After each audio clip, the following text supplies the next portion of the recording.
Oi, gente. Olha, agora vamos estudar um pouco de geografia. Olha, nós vamos falar sobre o estado de guerra, ou seja, as guerras, né? O porquê que acontecem as guerras. A ideia de que os homens têm potencial ao mesmo tempo para a grandeza e também de consolidação de um império. Ao mesmo tempo que ele conquista, ele destrói, levando o império ao fim. Então, a mente dos homens seria e tem a ver com a permanência ou a aniquilação, ou seja, o término da humanidade. A ideia de que a guerra seja consequência da existência de diferentes interesses, por vezes, esses conflitos que movimentam recursos sobre um espaço para defendê-lo ou expandi-lo. Então, quer dizer o quê? Que as guerras, ao mesmo tempo que servem para defender um espaço, ao mesmo tempo também ele serve para quê? As guerras servem para expandir determinado local. Casos de guerra.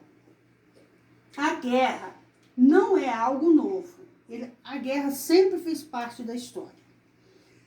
E uma das histórias de guerra que mais marcou, que é célebres, teria acontecido na Grécia, na Antiguidade. A Guerra de Troia. Quem escreveu foi Homero, num poema que ele escreveu sobre Ilíada.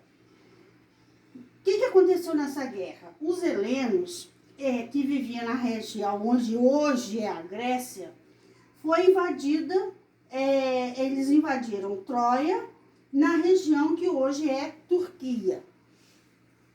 E na antiguidade, para nosso tempo, foram muitos episódios de guerra, ou seja, muita coisa aconteceu, muitas invasões militares, territoriais de larga escala, ou seja, grandes acontecimentos que aconteceram devido a esse objetivo de expansão territorial que levou a humanidade à guerra. As guerras continuam até hoje? Sim. Toda reorganização territorial significava para os impérios e reinos novas guerras. Ou seja, quando eles queriam reconquistar um território, teriam que o quê? Entrar em guerra. E novos reinos, seriam formadas na época, foram formadas na época devido a essas novas guerras. E a cultura de guerra permaneceu por séculos, como nós temos até hoje. E tornou-se insuportável, a ponto de as pessoas começarem a cogitar acordos de paz. Então as pessoas começaram a ficar esgotadas de tantas guerras. Então levaram, ou seja, obrigaram até de uma certa forma, o povo a fazer acordos de paz.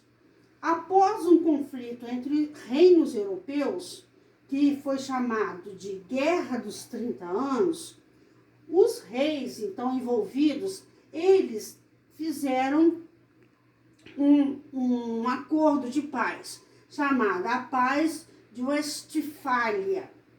A Paz de Westfália era um conjunto de acordos, e nesses acordos era entre os impérios e os reinos europeus.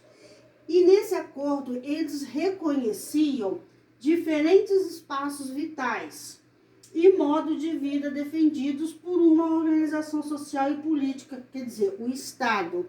Então, nesse acordo de paz de Westfália, eles organizavam de uma forma para eles defenderem a sociedade e a política de quem? Do Estado.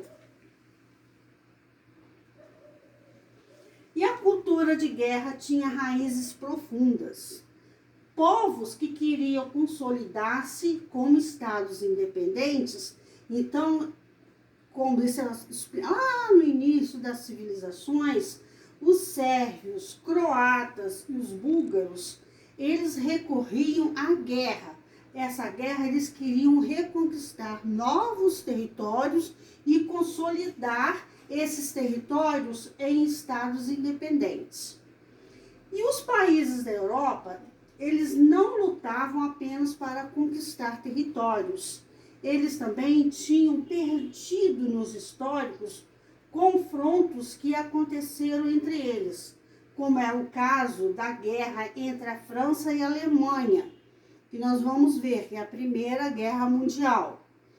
Então, no início do século XX, a Europa já tinha colonizado terras das Américas, da África e da Ásia. E assim os estados também passaram a disputar entre eles o domínio de territórios colonizados.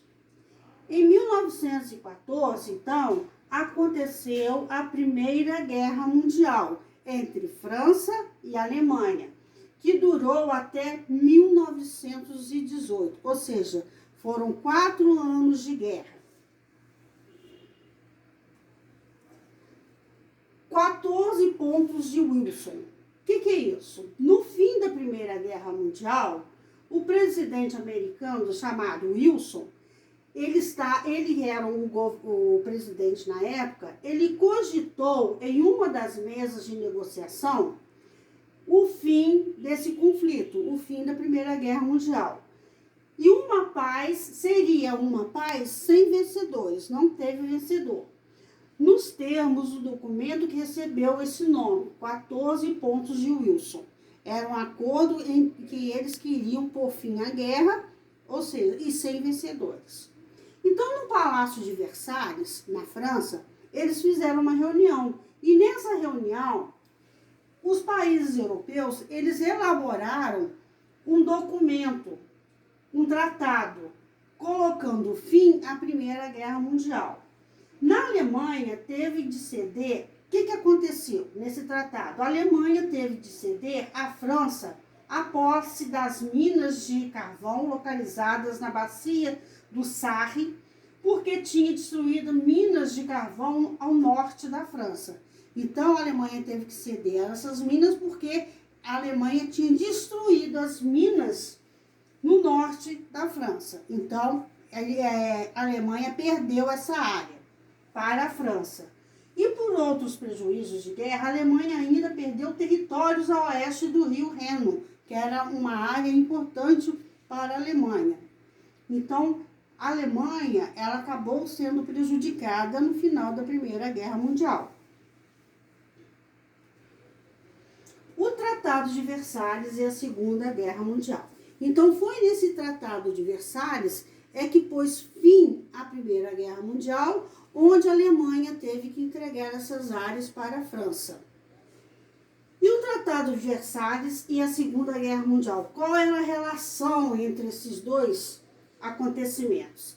A relação entre o Tratado de Versalhes e a Segunda Guerra Mundial.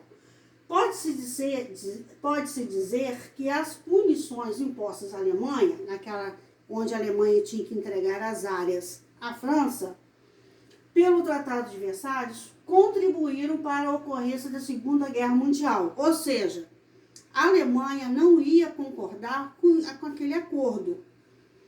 Então, acreditava ter sido injustiçada, porque a Alemanha ficou com aquele sentimento de injustiça ao final da Primeira Guerra Mundial. E esse ressentimento alemão, ou seja, aquele ressentimento de raiva, de injustiça na Alemanha, associado ao desejo de reconquistar, então a Alemanha queria retomar aquelas áreas que tinha cedido à França. Então, o que aconteceu? Foram determinantes para a ocorrência da Segunda Guerra Mundial. Então, aquele ressentimento de injustiça, de vingança na Alemanha, fez com que surgisse a Segunda Guerra Mundial. Os eventos da Primeira Guerra e da Segunda Guerra Mundial evidenciam que a nação de estados e territórios são importantes para o entendimento de como o espaço geográfico se altera ao longo da história. Então, na Primeira Guerra Mundial e na Segunda Guerra, Os estados europeus que se envolveram nessas guerras tinham diferentes objetivos. Alguns estados tinham um objetivo e outros tinham completamente diferentes. Alguns desejavam seu território, seu espaço vital, e para isso eles invadiram o território de outros estados. Então, uns queriam o quê? O seu espaço de volta, desejavam o seu território. Então, eles invadiram o território de outros estados. Os estados que eram invadidos, por serem soberanos, representarem a autoridade máxima sobre os seus territórios. Então, eles tinham o dever de proteger o seu território. Então, uns invadiam e outros defendiam. Então, surgiram os conflitos. Ao final desses conflitos, o espaço geográfico havia sido alterado. Já não era a mesma coisa do que lá antes de acontecer a guerra. Então, as fronteiras foram redefinidas. Alguns países ampliaram seus territórios, enquanto outros perderam. Então, durante a guerra, ou após a guerra, uns perdem e outros ganham. Assim, vemos que a busca de Estado por ampliar os territórios sob seu domínio pode resultar em guerras e grandes alterações no espaço geográfico. Ou seja, no término das guerras, o espaço geográfico já não é mais o mesmo. Sempre há alteração no espaço geográfico, tá? Um beijo.